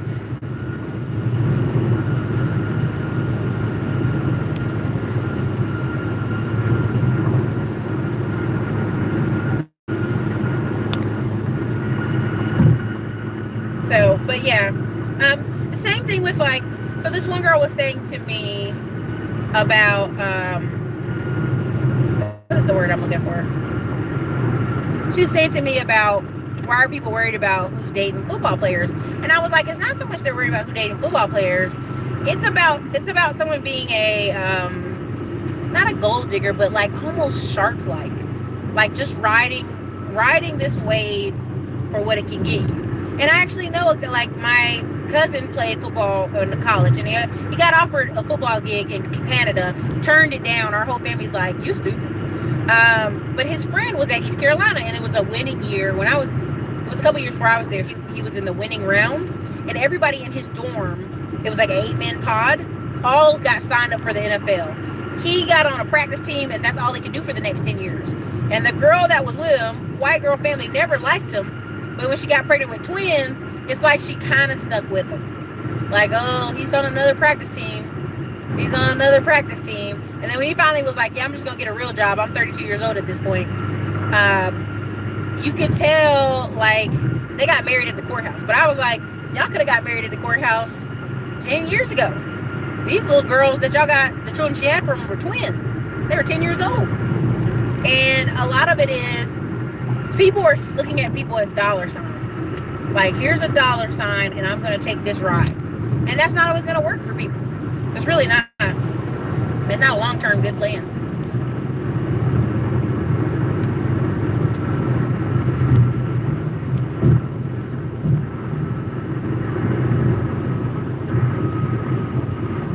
Oh, yeah. Well, the practice squad, you get paid. Like, I think one year he made almost $100,000. Another year he was making 50 and 70. I think he was like on a lower level. Each year as he was getting older, he was getting lower on the scale of pay, which is sad. So that's why everybody was like, bro, like, you can wrap it up now, bro. You can go sit down.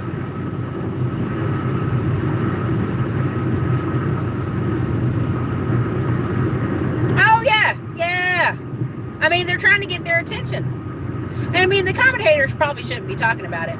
But I mean, there's a reason they made the movie Bull Durham. Now, many of you may not remember this movie, but it's not that old. It's like had Susan Sarandon in it, where she was an older woman trying to get one of these young baseball guys just for the summer, because the young baseball, guys were there for the camp to see if they can play. They are building up Waco left and right. Holy crap back here! You guys can see this. Be amazed. I mean, they're just like, they literally put up 7 plazas. And I just was going up here last week, and I'm like, that's fast. I was looking at Chick-fil-A, but I realized they're doing training because they're closed. Okay. Yeah, it's about money. It's about money, like baseball players, whoever. They're trying to ride the wave. Like Chris Garnett, somebody brought it up earlier. Kevin Garnett, apologized. I think it was Glendon. Kevin Garnett, wife divorced him after 14 years of marriage. Now, if you know anything about the stats of divorce, when baseball players have the longest marriages. Because why? Most baseball players play 20 years. And then when they get done with baseball, all of a sudden they get a lot of divorces. Basketball players have short marriages and short careers. Same thing with football players, short marriages, short careers.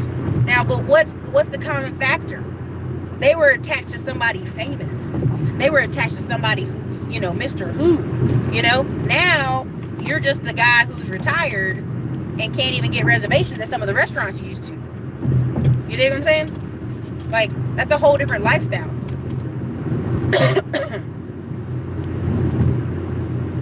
For sure. I mean, the point of all these conversations is you got to be smart and you got to be investing. And like this one guy was like, people don't want to get married anymore because people take their money and leave them broke. And here's my whole point. If somebody can take half your money and leave you broke, then you didn't have enough in the beginning. Does that make sense? Am I talking crazy? If somebody cut your check in half and now you're homeless, something happened here. Like, you didn't invest enough, you didn't build out enough cushion. Again, I'm always talking about there should be like 7 layers between you and homelessness, right? Credit cards should be the last. You should have, savings accounts that if an all-out fail happened, whatever that may be, you should be able to drain bank accounts, you should be able to drain savings, you should be able to pull from investment accounts, you should be able to pull from your 401k. There should be so many layers between you and an accident where you go broke. And that's how I look at it. Like, I've been so bad that I literally, that's what I'm doing. I'm just building buffer between me and any bad accident. So.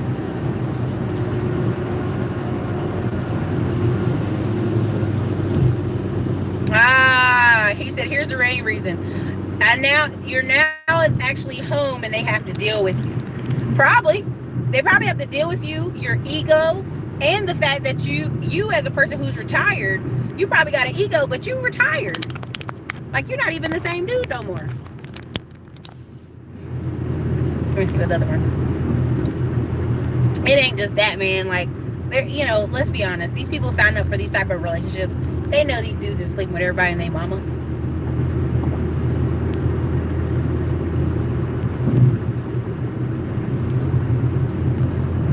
That's what I'm saying, Frankie.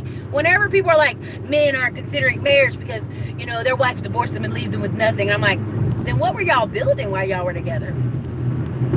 I'm laughing because I'm driving past this one area and there's a Confederate flag. And it is a Confederate cemetery, but it's like Texas. We're better than that. This is Mexico. Stop it. You know, but what were you building? Like, I've seen people say, well, I can't afford to send all my kids to college. So you're going to pick a kid? Which kid you want? You don't have to send them all to college. They have to figure it out. And the fact is, a lot of parents, when I mention, why don't they get scholarships? It's like I slapped them in the face. It's like I called their kid stupid. Because at the end of the day, their kid doesn't want to do the work to apply for scholarships. They don't want to do it. They do not want to do their work.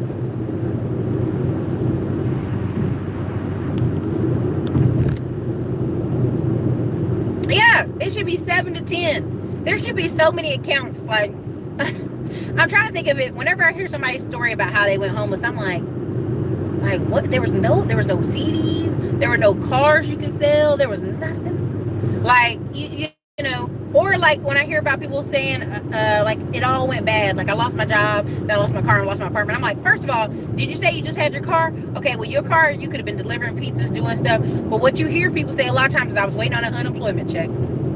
Because they don't take your car for the first month. And I'm sure they don't take your car for the second. I think it's after you're 60 days behind. Anybody can quote me if I'm wrong, unless they have a company that's way different. You have to be like 60 days behind before they even put in the paperwork to try to, like, hey, it's technically 90 days, but it's 60 days to get your car from you. So my whole thing is, you're telling me for 2 months you didn't work or you didn't have enough money?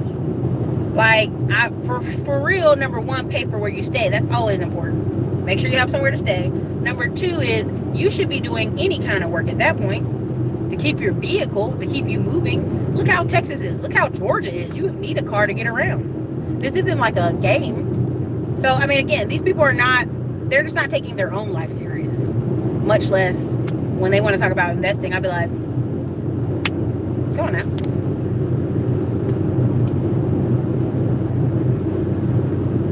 Girl, Tiny is just like, could you stop embarrassing me? Apple Mac, here's the numbers. I'm not considering either person cheating worse. I don't buy into this mantra that you don't have self-control because you're a man. I don't believe that. I've seen men look at fat women go by and go, ugh. Okay, so that's how you should be looking at women, like, ugh. Get your fat self out of here, right? Like, I've seen that. I've actually seen dudes look at a fat chick like that. So we'll put that same measurement to everybody else you see. But what I would say is the stats show 75% of men that get cheated on, they leave. They bounce. And 25% of women who get cheated on bounce. So, two different total numbers. It's like almost the reverse. So. Laura said, okay, then let the guys take the kids. Hey, I mean, for some of these people, if they really want to start over, that's what they're going to have to do. Why do you think these men get remarried so quickly when they get divorced from women? It's just them. They go out to events. They go look for somebody new. This mom got kids. She got to wrangle daytimes, all kind of stuff she's doing.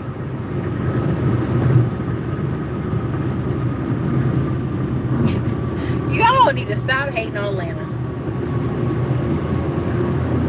There you go. Okay, Frankie said she used to work for credit acceptance. Everybody hate them. I see so many, like, forums on them. Woo, they hate them. She said they give you multiple opportunities to submit that payment.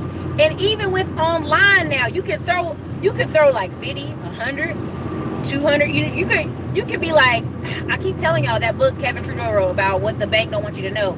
As long as you're making payments, they cannot go into court and get those papers. They cannot. And what I mean making payments, I don't mean that you made a payment 60 days ago. I mean you've been paying 100 here, 250 there, certified mail 100 here. And that's why you see some of these mortgage companies, they'll send the money back because they know if they take a portion of that mortgage, they cannot take you to court. They got to keep taking them portions of mortgage. So, if you didn't know that. Laura said the quickest way to poverty is children. Don't do that. Don't do that. Hey, no, Kim, I'm serious. I've seen men at the gym and other places. A girl would be big, whatever is going on with her. They're like, It's like, how dare you put your nose down, right? And even just that, it's just, it's like, when they love her, put that attitude to everybody. So, Apple Mac, we not pull that. We're not gonna give men that out that they just, I just fell on top of her. She was trying so hard. Nah, man, it's personal responsibility. You chose because you chose. Chris Rock said it. Men are as faithful as their options. Did somebody try to throw panties at me? Oh, I couldn't help it. Help me, Jesus. You know, you don't think there's very attractive women out here in our society. Every day men are like, hi. You know, like every 2 minutes men are trying to get in their face. Come on now. Oh, yeah. I mean, all kind of walks of life. There's different types of cultures for sure. I mean,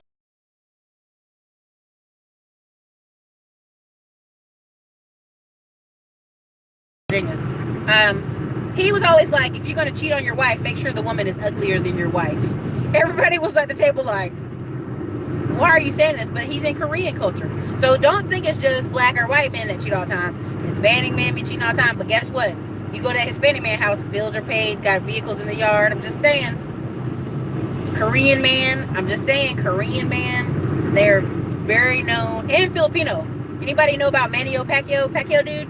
People were mad at him because they kept finding he had all these girlfriends, but he's like a devout Christian, Catholic. He's not a Christian, he's a Catholic. And they'd be like, yo, you a super devout Catholic, but you always cheating on your wife. And that was just part of Filipino culture. Like, that's okay to do. So, like, every culture is different. Like, before you marry somebody, you definitely need to be, like, checking out what their people think is cool. But I'm very I'm very high on personal responsibility. Like, anytime I hear these men go, my baby mama's so horrible, first thing I type in the comments to troll them is like, well, why don't you go get full custody? It's so hard. I'm like, well, do you have a lawyer? God, you know what? I have a full-time job, blah, blah, blah. All of a sudden, excuses come out. I'm very high on personal responsibility. If you're doing everything in your power over your person, then I respect that. But if you want to give cop-outs for cheating, no. If you can make time for cheating, you can make time to go make some more money. How about that? Catch me outside. I don't believe that. There's too many men that have been on different shows talking about they fell in love with somebody else. Oh, I thought y'all was just sleeping together. How you fall in love with her? Your body is your body. You cannot detach your head from your body. You can't go, it's just penis. It's just my penis. That doesn't work.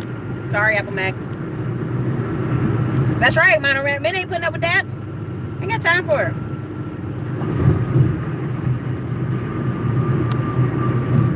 I'm sorry. It's personal responsibility. Like, you have to be on your personal responsibility game. Like, in order for you, like, when I hear these top stories about my baby mama crazy, now there you go. That's the thing. People want to, you know, that's how you know people aren't building, right? That's how you know people aren't building, Laura, when they're like, I just need to start over a new relationship. Who? Hey, there you go. Mind over matter. Men always have money for what they want. That's right. That's right. They find their money. Catch me outside. These yakadoos are jumping over from traffic like this. They'll jump 3 lanes to get over. And you like, we're not even moving that fast, bro. Not even moving that fast. So if you cause an accident, I'm gonna act all kind of injured. 47 different ways of injured. Thank you. You know, if you got, listen, okay, I'm gonna say this just to kind of close out that door on the cheating thing. You don't make enough money to cheat. You don't make enough money to cheat. And here's this how I know you don't make enough money to cheat. If your wife can divorce you and take half and you are broke, you never made enough money in the first place.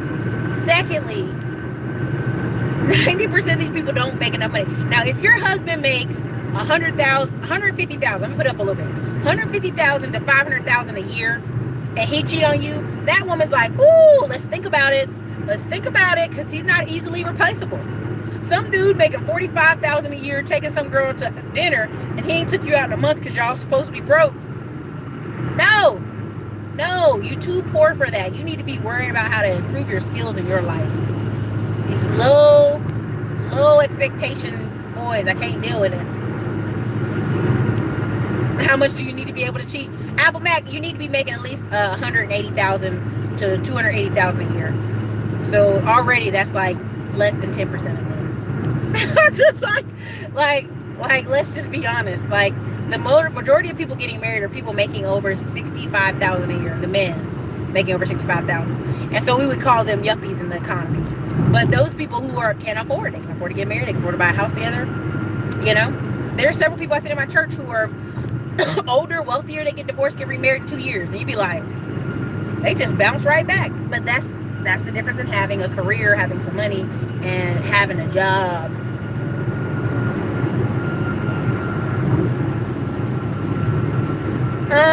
Roxanne, I've heard some of it. Ooh, mind over matter. I hope they ain't doing like that. Please don't do that.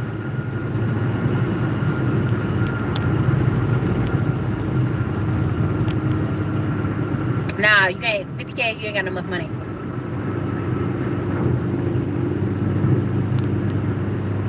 Nah, can't afford it. Man, them forensic files, I can't even watch it, frankly. The people be straight trying to kill their spouse to get like 100 grand. That's how I know people so broke. If you trying to kill your spouse for like a $50,000 insurance check, it almost sounds like something out of a comical movie. Like, that ain't even enough. Once you bury them, what you gonna do with that money?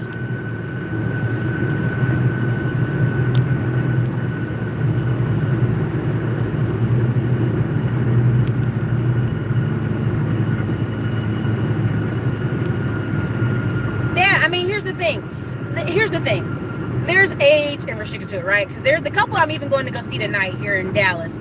When he married her, everybody was like, why is she marrying him? He ain't got a lot of friends. He didn't really have a good job, but he had good morals, principles, whatever. But he was 22 years old.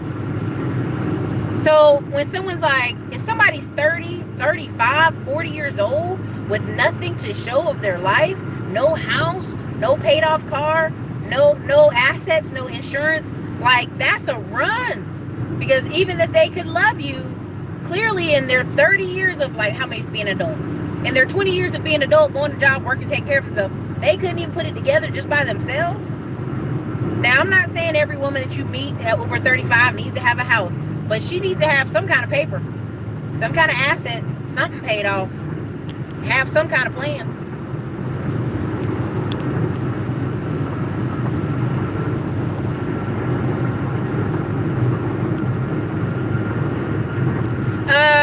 No, I mean, if you start in the beginning, you can put your money in trusts and different things. But if you try to start an LLC when you in the middle of married and then y'all get divorced, they're going to say that's community property.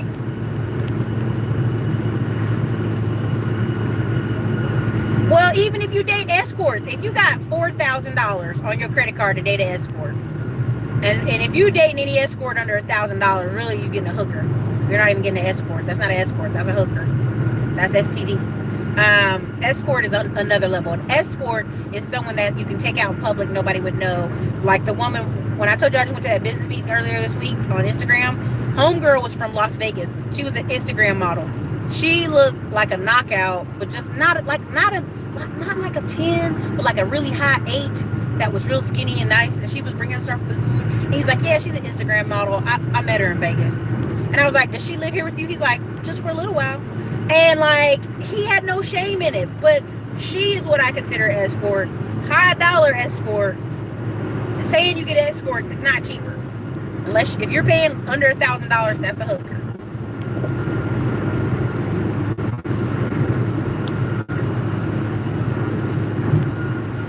Apple Mac, I'm gonna disagree with you slightly. I think, I'm gonna be honest, there's a whole bunch of Americans who all they're gonna do is go to work and come home and watch Netflix. I'm okay with them getting married. They ain't really planning on doing nothing big with their life anyway. And that sounds ugly, but that's okay. And there's a lot of people who that act till you're 30 years old. If you wait till you're 30, yeah, you can still meet somebody 28 to 32, get married, have kids, be fine. But I think if you're a woman and you wait past, I think at the latest maybe 27, 28, because 22 to 28 you do a lot of changes as a person. But honestly, 28 to 32, like you should just be concreting your career and getting some more money up. But yeah, people get married in their 20s and that's fine, because you can grow together. Because what I'm seeing is a lot of older men who like, I got my own house, I got my own stuff, and they're really selfish, and they're really not gonna make a wife or a life together. They're really just gonna be like, you're moving into my place. So that's not really marriage, okay? So you're talking about people building a life together. So 20s is okay. Late 20s is okay. The car's in the company name, the house is in the company name. That's funny. Houses come and go. Oh, that's true. True that.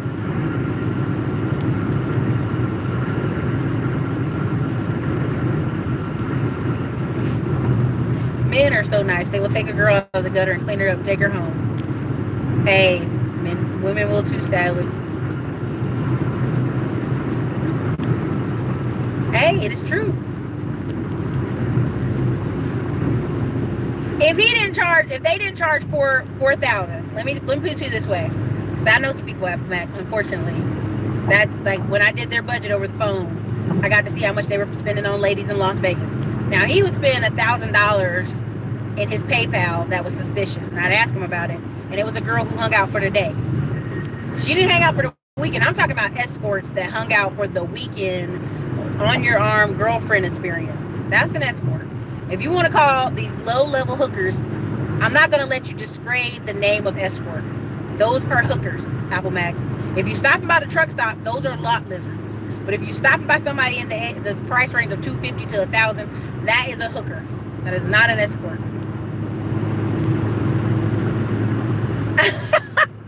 Pamela, see, I know we done got off topic. We done went down the rabbit hole. I'm just saying, being really honest, Frankie, like if you're in your 20s, and I've met people who are like 25 years old, and they just want to go home. They just want to go to work at Dale, come home and watch Netflix, and have a few weekends where they go camping. Like, it's okay for that guy to go ahead and get married. He already determined he don't want to do a lot of big stuff. So that's okay.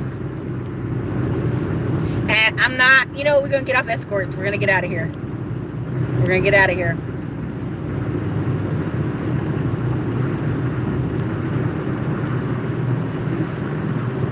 "90-Day Fiance," I will say that. 90-Day Fiance is an example of making stupid decisions about, trying to get married.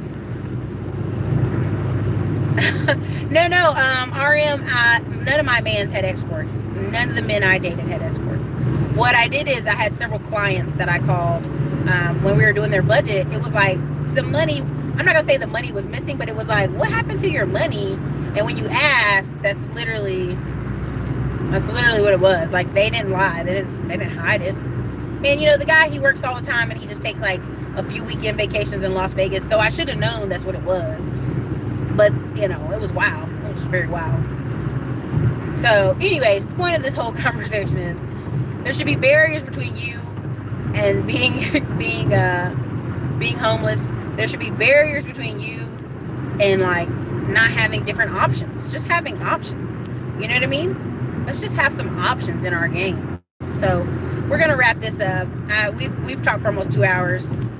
Now see, y'all getting wild. Y'all getting wild up in here. The rent is too high. The rent is too high. Here's my thing. Like, I don't disrespect anybody's field they're choosing to do, but are they choosing to do it? That's the key. So, the other day someone complained that I talk about buying silver, and they would never buy silver. So I literally opened up my phone and said, where to sell silver coins? Not buy, sell. And literally 20 places popped up on my phone. And I would have challenged a person, if you're going to buy silver, there's always going to be a place you can sell it. To act like you can never sell it and you're just stuck with a silver bar is crazy.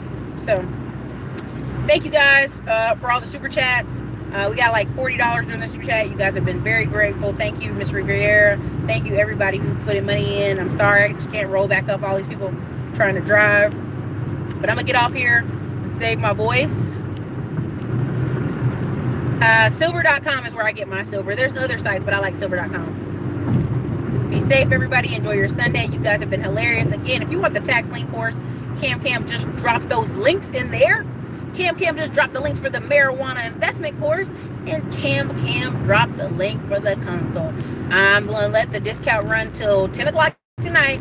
I'll check my PayPal. Whoever's paid is paid. All right. So like, subscribe, share the channel. You guys have been awesome. Erica, out.